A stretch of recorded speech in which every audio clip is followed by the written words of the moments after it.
नरेंद्र मोदी का एक डायलॉग आज मुस्लिम मोहल्लों में लाउड स्पीकर की तरह गूंजने लगा।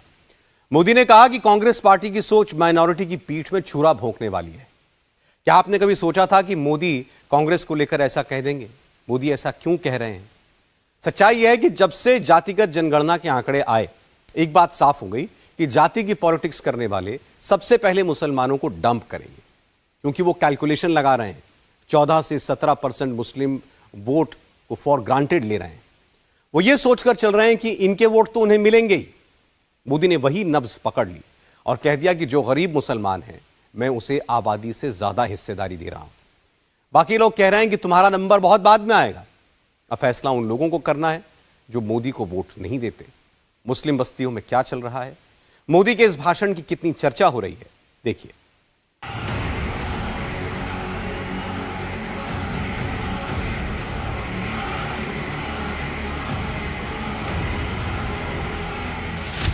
क्या मोदी विरोधी मुसलमानों को चौथे नंबर पर डालना चाहते हैं? क्या मोदी विरोधी हक की लड़ाई में मुसलमानों को पीछे खिसकाना चाहते हैं? क्या मोदी विरोधियों ने तय कर लिया है कि वो मुसलमानों का हक मार देंगे?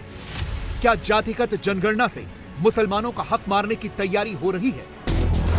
और अगर ऐसा नहीं है तो जितनी आबादी उतना हक वाला ये नैरेटिव क्यों दिया जा रहा है? कांग्रेस और राहुल गांधी जितनी आबादी उतना हक वाली बात क्यों कर रहे हैं? इसी पैटर्न पर अगर बिहार का हिसाब लगाएं तो मुसलमान कहां आते हैं, ये देखिए।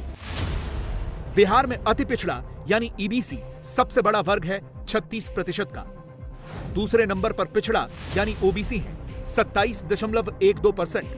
बिहार में तीसरे नंबर पर दलित यानी एससी है 19.65%। फिर आते हैं मुसलमान, जिनकी संख्या है 17.7%। तो क्या इंडी अलायंस कांग्रेस पार्टी मुसलमानों को चौथे नंबर पर खिसकाना चाहते हैं? यही तो मोदी भी पूछ रहे हैं कि कांग्रेस और उसके सहयोगी मुसलमानों को हक देंगे या नहीं। भारत के पूर्व प्रधानमंत्री मनमोहन सिंह जी तो कहा करते थे कि देश के संसाधनों पर पहला हक माइनॉरिटी का है, अल्पसंख्यकों का है, और उसमें भी मुसलमानों का है।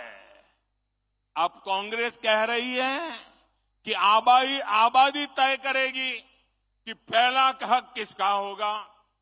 यानी क्या अब अल्पसंख्यकों का हक कांग्रेस कम करना चाहती है क्या? और आबादी के ही हिसाब से ही अब तय होने वाला है, तो पहला हक किसका होगा भाई? किसका होगा? आबादी किसकी ज्यादा है? किसका हक होगा? जरा कांग्रेस वाले स्पष्टता करें। क्या आबादी के हिसाब से हक मिलेगा क्या? तो क्या अल्पसंख्यकों को कांग्रेस हटाना चाहती है क्या? तो क्या सबसे बड़ी आबादी वाले हिंदू अब आगे बढ़कर अपने सारे हक ले लें क्या? कांग्रेस कह रही है कि जिसकी जितनी आबादी उसका उतना हक। मोदी पूछ रहे हैं कि इसमें मुसलमान कहां खड़े हैं? आबादी के हिसाब से ही अगर बात करनी है तो क्या 82% और 18% का फॉर्मूला चलेगा? 82% यानी कुल हिंदू आबादी, 18% यानी कुल मुस्लिम आबादी। अब कांग्रेस ने सत्ता भूख के लिए, सत्ता हथियाने के लिए एक नई भाषा बोलना शुरू किया है, नई बातें बोलना शुरू किया है। आजकल क्या कह रहे हैं? जितनी आबादी उतना हक। मैं जरा पूछना चाहता हूं कि जिन्होंने इनको वाक्य लिख करके दिया है, उसने सोचा है क्या? जब तुम कह रहे हो तो कांग्रेस की मूलभूत नीतियों पर ही सवाल खड़ा कर रहे हो। जब आप कहते हो जितनी आबादी उतना हक, इसका मतलब ये हुआ कि अब कांग्रेस घोषणा करे, क्या आप अल्पसंख्यकों के विरोधी है क्या? कांग्रेस स्पष्ट करे, आप दक्षिण भारत के विरोधी है क्या? मैं सिद्ध करता हूं उनकी ये नई सोच दक्षिण भारत के साथ घोर अन्याय करने वाली सोच है। ये नई सोच माइनॉरिटी के पीठ में भी छुरा भोंकने वाली सोच है। असल में इस देश में मुसलमानों को वोट बैंक से ज्यादा कुछ समझा ही नहीं गया। पहले कांग्रेस ने मुसलमानों के लिए वोट बैंक और ध्रुवीकरण की राजनीति की, उन्हें बस वोट बैंक ही बना रहने दिया। फिर जब 90 के दशक में जातिगत राजनीति का दौर आया तो बिहार यूपी के नेताओं ने भी यही काम किया। अब भी मुसलमानों को लेकर राजनीति बदली नहीं है, बस इतना सा फर्क आ गया है कि मुसलमानों को बीजेपी के नाम पर डराया जाता है, लेकिन मोदी जब सबका साथ सबका विकास की बात करते हैं तो फिर वो जाति धर्म नहीं देखते। अगर मोदी भी अपनी जाति और अपने धर्म की बात करते तो ये आंकड़े नजर नहीं आते। उत्तर प्रदेश में प्रधानमंत्री आवास योजना में कुल 46 लाख घर बने हैं और इनमें से 18.5 लाख घर मुसलमानों को मिले हैं। इसी तरह से यूपी में 25% मुसलमानों को सरकार की योजनाओं का लाभ मिलता है। इसे एक और उदाहरण से समझिए। मेरठ से 30 किलोमीटर की दूरी पर एक इलाका है शाहजहांपुर। यह मुस्लिम आबादी बहुल इलाका है, लेकिन जाटवों के भी यहां पर 600 घर हैं। इस इलाके में प्रधानमंत्री आवास योजना के तहत कुल 760 घर बने हैं और इनमें से 524 मुसलमानों के घर बने। यानी इस इलाके में कुल 70% मुसलमानों को प्रधानमंत्री आवास योजना का फायदा मिला है। 760 में से कुल 471 लाभार्थी महिलाएं हैं, यानी 62% महिलाओं को भी प्रधानमंत्री आवास योजना का लाभ मिला और 130 लाभार्थी दलित समुदाय से हैं, जबकि 407 लाभार्थी ओबीसी समुदाय से हैं। इसीलिए तो मोदी गरीबों की बात करते हैं। इसीलिए तो मोदी कहते हैं कि मेरे लिए सबसे बड़ी जाति गरीब है। मोदी इसी गरीब के लिए लड़ रहे हैं। मोदी ने पिछले 10 साल में सारी योजना ऐसी बनाई ताकि गरीबों में एक आत्मविश्वास पैदा हुआ है। और मेरे लिए तो इस देश का गरीब यही सबसे बड़ी जाति है, यही सबसे बड़ी बिरादरी है। अगर गरीब का भला हो गया, देश का भला अपने आप हो जाएगा। बस यही फर्क है जिसे मोदी दर्ज करवाना चाहते हैं। आज से करीब 17 साल पहले तत्कालीन प्रधानमंत्री डॉक्टर मनमोहन सिंह ने देश के संसाधनों पर पहला हक मुसलमानों का बताया था। मोदी पहला हक गरीबों का बताते हैं। We will have to devise innovative plans to ensure that minorities, particularly the Muslim minority, are empowered to share equitably in the fruits of development. They must have the first claim on our resources. Modi जब गरीब कल्याण की योजनाएं लेकर आते हैं तो उनका फायदा आम लोगों को होता है, गरीबों को होता है। जाति धर्म देखकर योजना का लाभ नहीं मिलता। मोदी जब गरीबों के घर बनाते हैं, जनधन खाते खुलवाते हैं, खाते में सीधे पैसे डलवाते हैं, उज्ज्वला योजना में गैस कनेक्शन देते हैं या मुफ्त में राशन देते हैं, तो इसका फायदा मुसलमानों समेत सबको होता है। खास तौर पर मुसलमानों के लिए मोदी सरकार कई तरह की योजनाएं चला रही है, जैसे उड़ान योजना, जिसमें प्रतियोगी परीक्षा की तैयारी करने वाले मुस्लिम छात्र छात्राओं को मदद की जाती है।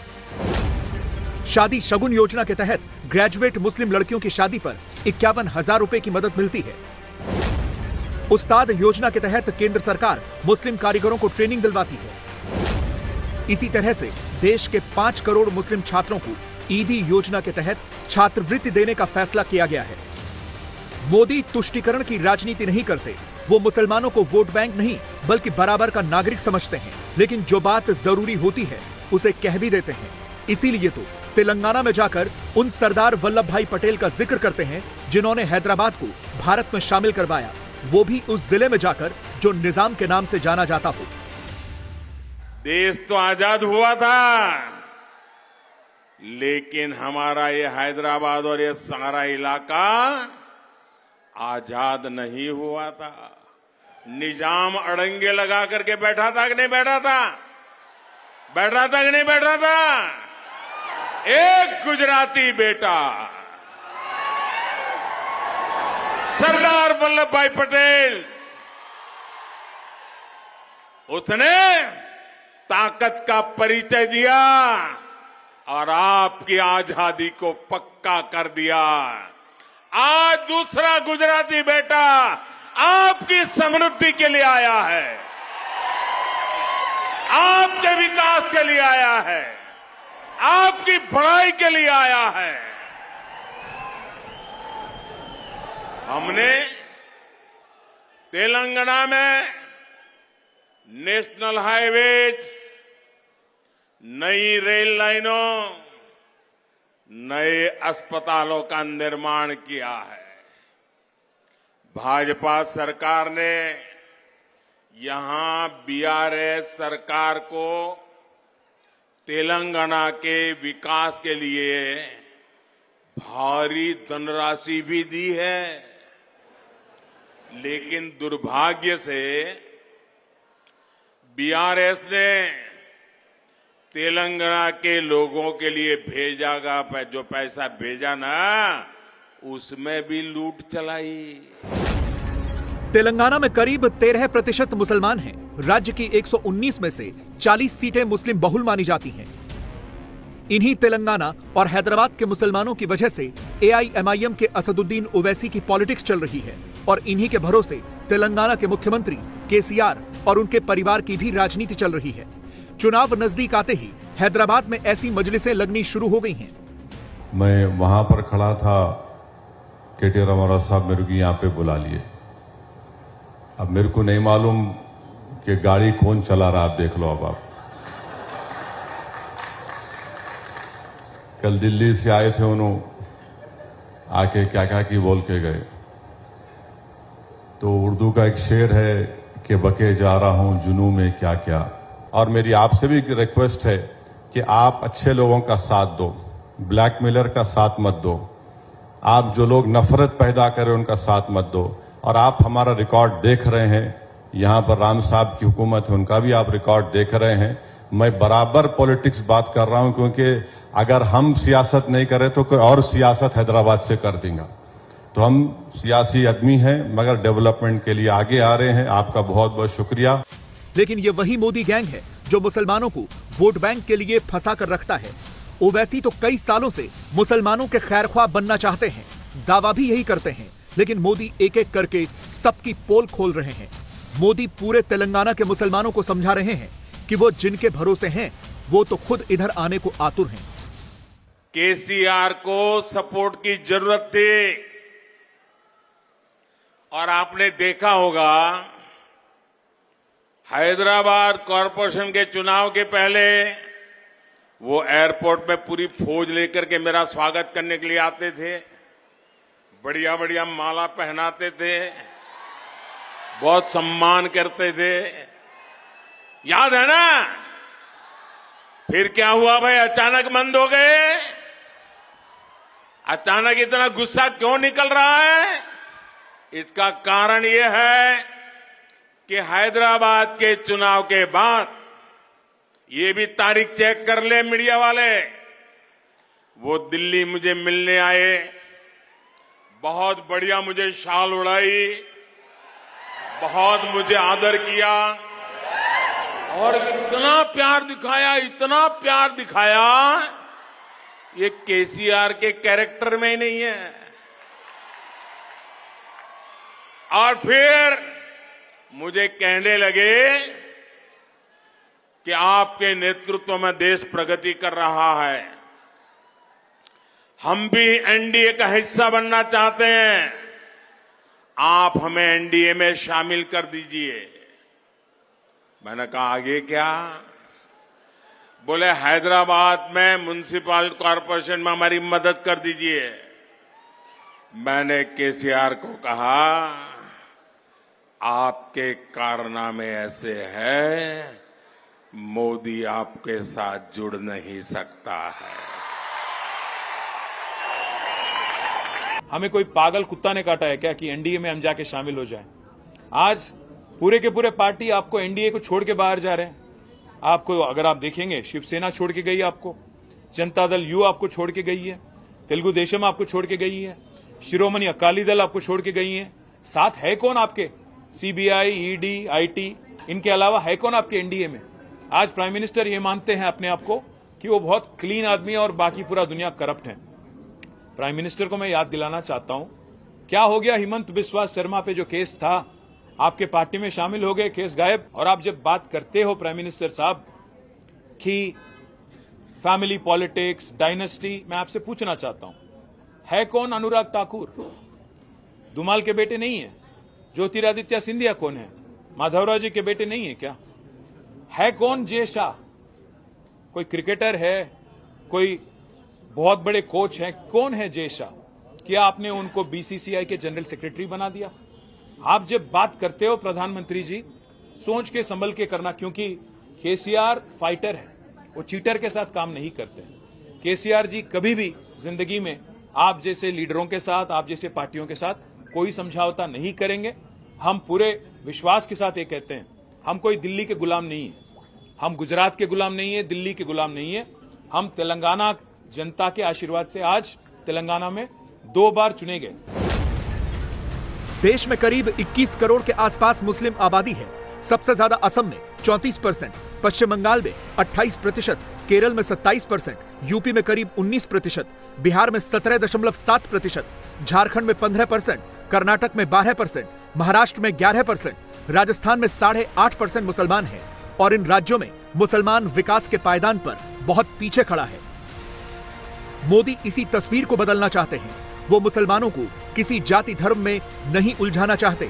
मोदी का फॉर्मूला साफ है कि मुसलमान चाहें तो अपने हालात बदल सकते हैं, क्योंकि मुसलमानों ने आज तक Congress, Samajwadi party, RJD, JDU, BRS या ओवैसी जैसे लोगों को ही वोट दिया है, लेकिन बदले में उन्हें कुछ नहीं मिला। लेकिन मुसलमानों को सरकारी योजनाओं का सबसे ज्यादा लाभ देकर मोदी ने साबित किया है कि वो उनके लिए क्या करना चाहते हैं।